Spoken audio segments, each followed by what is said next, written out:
যে কখনো বসে পড়ে না, যে কখনো একদিনের ছুটি নেয় না, সেই মুখ্যমন্ত্রী, সেই মহিলা নেত্রীর নাম মমতা বন্দ্যোপাধ্যায়। একটা জোরে হাততালি হয়ে যাক তার জন্য, যার মাধ্যমে আমরা বোঝাতে পারবো যে দিদি তুমি এগিয়ে চলো, আমরা তোমার সাথে আছি। এই নির্বাচন শুধুমাত্র পশ্চিমবঙ্গের বিধানসভার নির্বাচন, মমতা দিকে চতুর্থবার নির্বাচন করার নির্বাচন নয়। এই নির্বাচনে যদি বিজেপিকে রুখে দিতে পারি আমরা, তাহলে মাথায় রাখবেন যে আগামী দিন 2029 মমতা বন্দ্যোপাধ্যায় দেশের প্রধানমন্ত্রী হবে, মহিলা প্রধানমন্ত্রী মমতা বন্দ্যোপাধ্যায়। আর ভাঙড়ের কথা বলি মা, শওকত মোল্লাকে তো দেখছেন দিনের পর দিন ভাঙড়ে পড়ে আছে। কয়েক দিনের মধ্যে দেখতে দেখতে ভাঙড়ের নিজের ছেলে হয়ে উঠেছে। যতটা প্রোগ্রাম ক্যানিংয়ে করেছে তার থেকে বেশি সময় ভাঙড়কে দিয়েছে। আমি যখন নতুন এখানে আসি, একজন সাংসদ হিসেবে প্রার্থী হয়ে শওকতদার হাত ধরে বলেছিলাম যে দাদা আমি কি পারবো? দাদা বলেছিল সায়নী তুমিও পারবে, আমরাও পারবো, এবং ভাঙড় ও তৃণমূল কংগ্রেসকে সুযোগ দেবে।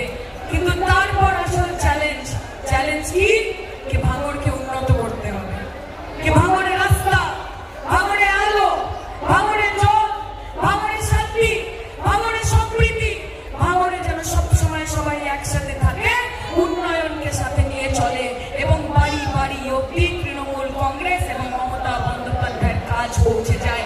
এটাই আমাদের সংকল্প। ধর্মের রাজনীতি করি না, বিভাজন করি না, ভেদাভেদ করি না, মানুষকে মানুষ মনে করি। এখানে আমার মায়েরা বসে আছে হিন্দু, মাথায় পরে সিঁদুর, হাতায় পরে শাখা কলা। আমরা দেখছি মায়েদেরকে, অন্য পাশে বসে থাকে আমার ভাবিরা, আমার চাচিরা। আমাদের মধ্যে কোনো বৈষম্য আছে না? নেই তো। দুর্গাপুজো যেরকম হয় ভাঙড়ে, আমি আসি প্রত্যেকবার উদ্বোধন করতে, কত আনন্দ হয়। আমার মুসলমান ভাইরা প্রত্যেকে অর্গানাইজ করে। ঠিক সেরকম ভাবে হয় ঈদের জশ্ন, মেহফিল ঈদ, সেখানেও তো আসি। কাজে এই মাটি আনন্দের মাটি, এই মাটি শান্তি সম্প্রীতির মাটি, এবং এই মাটিকে উন্নত করার অঙ্গীকার নিয়েছে ভাঙড় তৃণমূল কংগ্রেস ও মমতা বন্দ্যোপাধ্যায়। এবং এটাই সময় আমার ভাইদেরকে বলবো ওখানে যে বুঝিয়ে দিতে হবে আপামর পশ্চিমবঙ্গকে, পশ্চিমবঙ্গের মানুষকে, ওই ভারতীয় জালি পার্টি তাকে বুঝিয়ে দিতে হবে যে रोशनी चांद से होती है सितारों से नहीं, कि रोशनी चांद से होती है सितारों से नहीं, मोहब्बत दीदी से होती है किसी शाह या मोदी से नहीं, मोदी से नहीं। তাই তো। আর আইএসএফ এর খেলাটা কিন্তু এবার শেষ করে দিতে হবে।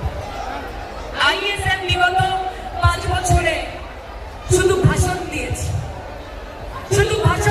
শুধু ডায়লগ দিয়েছে, উন্নয়ন করেনি, মানুষের পাশে থাকেনি। যতবার না নওশাদ সিদ্দিকীকে দেখা গেছে মানুষের পাশে থাকতে, ভাঙড়ের অলিতে গলিতে ঘুরতে, তার থেকে বেশি শওকত মোল্লা পড়ে থেকেছে এখানে। মানুষের কাছে গেছে, মানুষের প্রয়োজনীয়তা জানতে চেয়েছে, মানুষকে আশ্বাস দিয়েছে যে রাস্তা হবে, জল হবে, আলো হবে। এক এক দিনে 22টা 25টা করে রাস্তা উদ্বোধন করেছে, লড়াই করে ছিনিয়ে এনেছে প্রশাসনের কাছ থেকে। কাজে এই শওকত মোল্লাকে সুযোগ দেবেন না, এই শওকত মোল্লাকে সুযোগ দেবেন না। এটা প্রমাণ করবেন না যে যতই করো হামলা জিতবে শওকত মোল্লা। করবেন কিনা যে যতই করো হামলা ভাঙড়ে জিতবে শওকত মোল্লা। আর আপনাদের নিজের ছেলে বাহারুলকে সুযোগ দিয়েছে ক্যানিংয়ে বাহারুল লড়বে। এটাই তো সমন্বয়, এটাই তো সৌন্দর্য তৃণমূলের, যে আজকে শওকতদা লড়ছে ভাঙড় থেকে আর ভাঙড়ের বাহারুল লড়ছে ক্যানিংয়ে।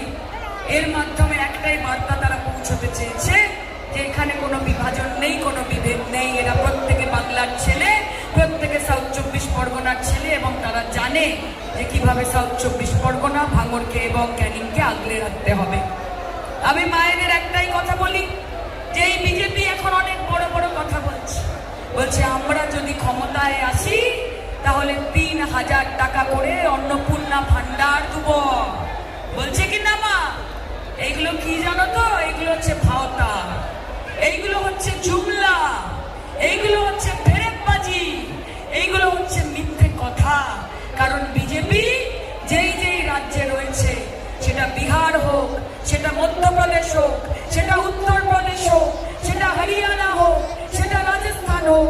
আর মা বোনেদের হাতে 20 পয়সা অব্দি দেয়। আরে মমতা ব্যানার্জি তো লক্ষ্মীর ভান্ডার বাজেটে পাস করেছে।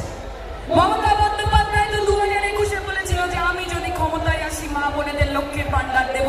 এই বিজেপি সরকার বিগত 5 বছর ধরে 2 লাখ কোটি টাকা আটকে রেখেছে পশ্চিমবঙ্গের। মমতা ব্যানার্জি কিন্তু লক্ষ্মীর ভান্ডার বন্ধ করেনি, বরং বাড়িয়েছে। কাজে ওনার পাশে থাকবেন না। মায়েদের একটাই কথা বলতে চাই যে এই লড়াইয়ে আইএসএফ এর কোনো ভূমিকা নেই। আইএসএফ এর একজন বিধায়ক হলেও হবে না আমি জানি, আর হলেও সে কিন্তু লড়াই করবে না। এসআইআর এ কোন আইএসএফ আপনাদের পাশে ছিল? যখন এসআইআর প্রক্রিয়া হয় নওশাদ সিদ্দিকী কোথায় ছিলেন? চুপ করে বসেছিলেন। হাজার হাজার মুসলমান ভোটারদের নাম বাদ দিয়েছে, হাজার হাজার মা বোনেদের নাম বাদ দিয়েছে, কোনো নওশাদ সিদ্দিকী পাশে ছিল না। যদি কেউ লড়াই করে থাকে তাহলে তার নাম মমতা বন্দ্যোপাধ্যায়, যে বুথে লড়াই করেছে, ব্লকে লড়াই করেছে, সুপ্রিম কোর্টে গিয়ে কালো কোট পরে লড়াই করেছে। দিদির পাশে থাকবেন না। কাজে আগামী দিন যখন দরকার পড়বে মাথায় রাখবেন যে নওশাদ সিদ্দিকী নরেন্দ্র মোদী আর অমিত শাহ দেওয়া পুলিশ নিয়ে ঘুরে বেড়াবে। তার বাড়িতে কখনো বুলডোজার চলবে না।